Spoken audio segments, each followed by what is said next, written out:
So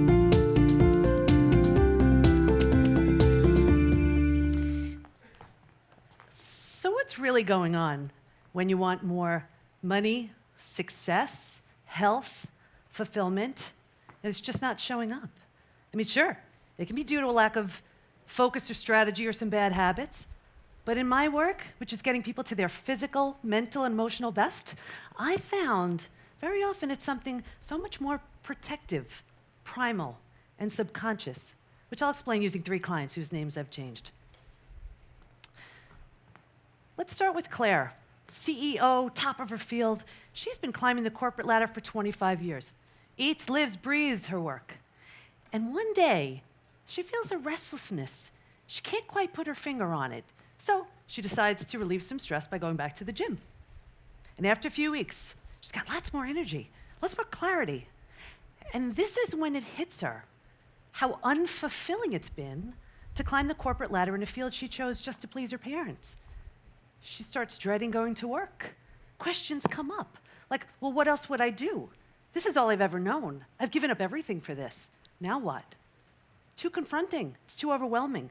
So she doesn't even realize she's doing it, but she stops going to the gym and sabotages her success. Next, take Margot, who for the last 10 years has been balancing her job, her marriage, her kids. She's exhausted. She gets up early to go to work, get everyone ready for their day, goes to work, comes home, makes dinner, cleans up, and passes by her husband to crash in bed as he's just sitting there watching TV on the living room couch. She feels so empty, overweight, overwhelmed, exhausted, unhappy, unfulfilled. So she decides to start eating a little bit healthier to get her energy back up, get the weight off. She cuts out the sugar and her afternoon lattes. After a couple of weeks, her clothes are fitting much better.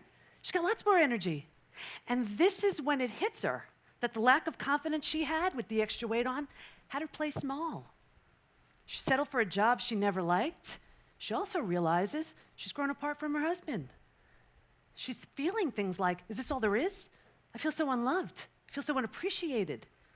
She's worried if she keeps feeling these things, will she want to leave her job? Will she want to leave her husband? It's too big of a risk. It's too scary. So she doesn't even realize why she's doing it. She goes back to the sugar and the lattes and sabotages her success. And finally, take Greg, who for the last 20 years has been meeting up with his buddies every week, where they get together, grab a beer, and complain about their jobs and their wives. And one day it hits him. You know, there's got to be something more than this. So Greg decides to do some personal development work. He starts watching a few TED Talks. And after a couple of weeks, he's becoming inspired. Well, he's learning how he's growing, and he realizes, you know, it's not fun to complain about his job anymore, especially without a plan to do something about it. When he sees his friends, of course he wants to talk to them about it. He's all lit up. He wants to share what he's learning. Secretly, he's hoping to inspire them too. Instead, they just make fun of him and his new ways. As they do, this is when Greg realizes he's outgrown them. He has less and less in common with them, and he feels torn. He'd have to explain way too much if he stops meeting up with them each week. So he doesn't even realize why he's doing it. But he stops with all the personal development work. And when he meets up with them now, he's drinking more than he was before, sabotaging his success. So why do we sabotage ourselves, and what could possibly be the benefit?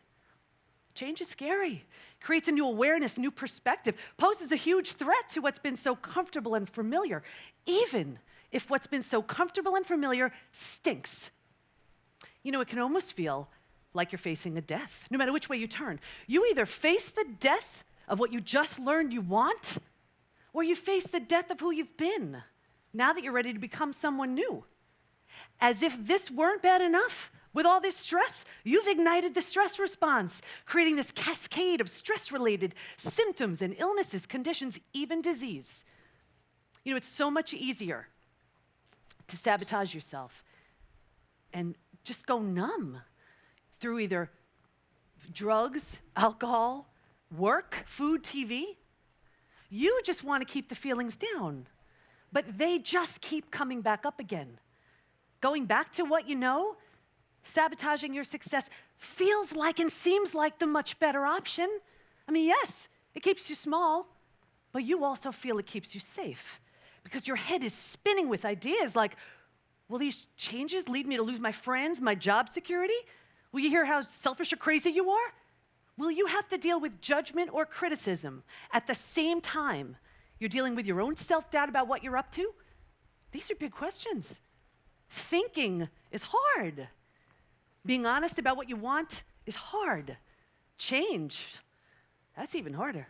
You know, you heard change could be great and look something like this, but all you can picture is something like this. Because these changes could impact so much, create such a snowball, such a domino effect, you do everything you can to make the feelings go away. Until you can't. It's as if you've been taking all of your energy, holding onto a pebble, because if that pebble dislodges, there's gonna be a landslide.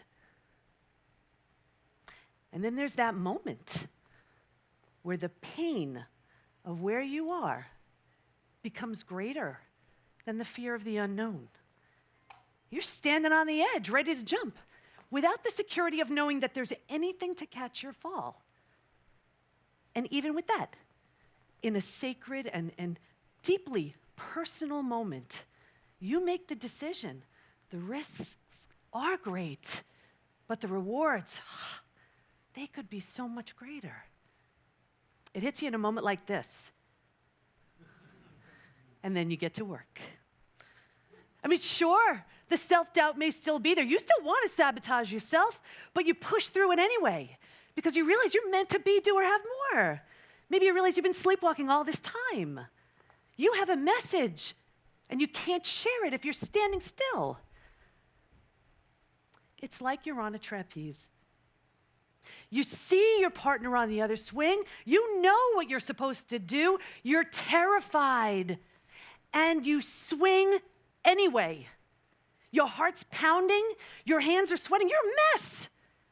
And you know, you can't move forward unless you let go of where you are. You're right there. That's decision. That's the moment. And when you do, you feel like a rock star. Now you're inspired. Motivation and momentum got it going, and inspiration is taking over. You realize you just burst right through your comfort zone where life begins. It's the ultimate drug because you're high on your own growth, the impact it's having on you, those around you, and it fuels you even further. See, now you're not afraid of looking good. Now looking good supports what you're up to. Now you sound different, sounding more confident, empowered, inspired. Now you have more energy because you're being fueled by your own idea, by your own mission, by your own potential. You realize you could do great things. You realize you have something important to contribute.